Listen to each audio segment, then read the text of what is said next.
Good morning once again. In this morning, I am so glad to be here with you. In this morning, I would like to give one more structure that I have been talking about the special usage HSC question number 3.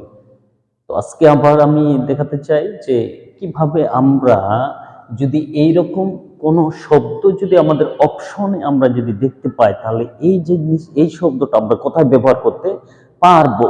তাই এখানে বুঝতে হবে আমাদেরকে এই would you এবং would you mind, do you mind এর অর্থ কিন্তু প্রকাশ পেয়েছে এখানে ভয় রীতি অনুযায়ী কাউকে কোনো কিছু বলা।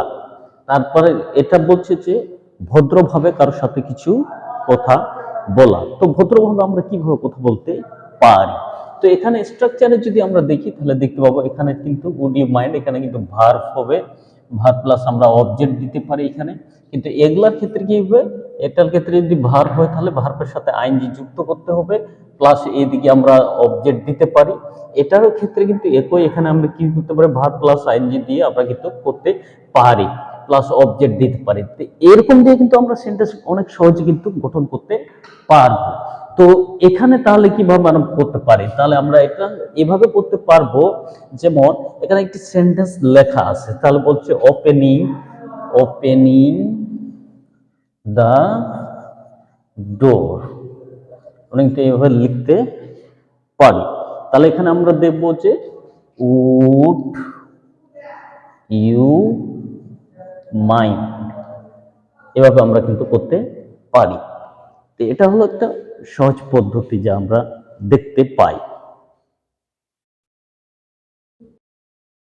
তো এই এই এই জিনিসটা আমাদেরকে বুঝতে হবে। তাহলে এরকম যদি কোথাও থাকে যে শূন্যস্থানের পরে আমরা দেখতে পাচ্ছি যে এখানে ভার্ব প্লাস আইএনজি দিয়ে সেন্টেন্সটি লেখা হয়েছে, তাহলে আগেরটা মনে রাখতে হবে, কিন্তু এরপরে অবশ্যই কি থাকতে হবে, একটা প্রশ্ন চিহ্ন কিন্তু এখানে ডেফিনেটলি থাকতে হচ্ছে, যে প্রশ্ন চিহ্ন থাকবে।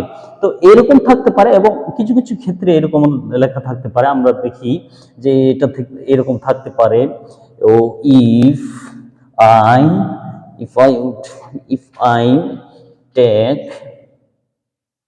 if I take a cup of tea, যদি এরকম থাকে তাহলে এখানে আমরা করতে পারি কি, যেমন ডু ইউ মাইন্ড, এভাবে কিন্তু এটা লেখা যেতে পারে। তো এইভাবে কি করতে পারি, আমরা কিন্তু সেন্টেন্সটাকে করব, do you mind if I take a cup of tea, এভাবে আমরা কিন্তু সেন্টেন্সটা গঠন করতে পারি। এটা একটা সহজ পদ্ধতি। তো এই স্ট্রাকচার গুলো আমাদের মনে রাখতে হবে। যদি এরকম আমরা মনে রাখি, সবসময় মনে রাখতে হবে would you mind, do you mind, would you, এগুলোর পরে কি কি লেখা থাকবে এবং কি কি লেখা থাকবে পরে কি কি অর্থ প্রকাশ করবে, সেটা অবশ্যই আমাদেরকে মনে রাখতে হবে। যদি আমরা এটা মনে রাখতে পারি, কিন্তু অনেক সহজে আমরা কিন্তু বিষয়টাকে কি করতে পারবো, যে অ্যান্সার করতে পারবো।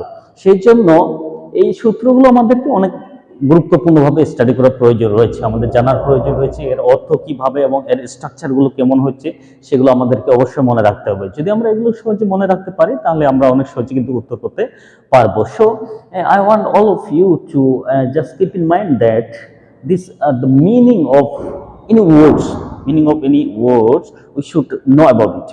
Unless we know the meaning of any word, it will be difficult for us to answer any kind of question, because unless